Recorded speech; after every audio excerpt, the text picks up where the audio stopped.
السلام عليكم ورحمة الله وبركاته. بسم الله الرحمن الرحيم، الصلاة والسلام على أشرف المرسلين. أما بعد، إن شاء الله في هذه المحاضرة بشرح لكم إزاي إحنا ننفي الجملة المثبتة. He is a student، هو يكون طالب. طبعا ديت نكرة تأتي مع الاسم المطلوب بحرف ساكن. طبعا النكرة نوعين، في عندنا وفي عندنا آن. تأتي مع الاسم المطلوب بحرف ساكن وحرف الاس طبعا ساكن، وبعد كده عندنا آن تأتي مع الاسم المطلوب بحرف متحرك. He is a student، هو يكون طالب. عشان أنفي هذه الجملة كل المطلوب من حضرتك بتكتب كلمة not بعد الفعل المساعد مباشرة وهو is. He is not a student، هو ليس بطالب أو هو لا يكون طالب. اختصارها is not، اختصارها isn't. He isn't a student، هو ليس طالب.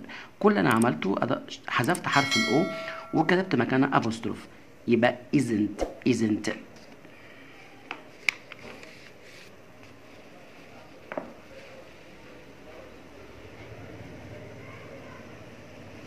جملة أخرى we are bubbles، يعني نحن نكون تلاميذ. we are bubbles، نحن نكون تلاميذ.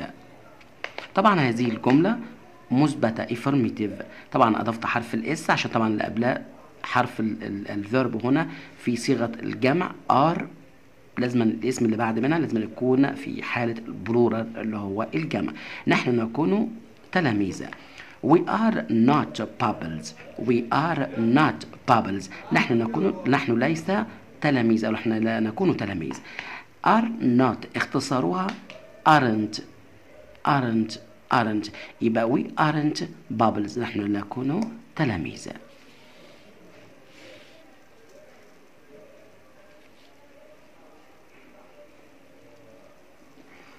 محمد was a bubble. محمد كان تلميذ.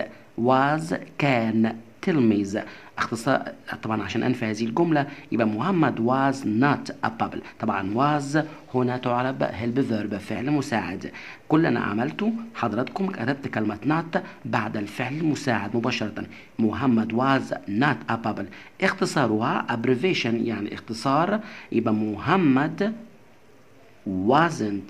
محمد ما كانش أبابل، محمد ما كانش تلميذ. إن شاء الله بأمر الله معايا سوف أجعلكم متمكنين في اللغة الإنجليزية. Goodbye and I will see you again later.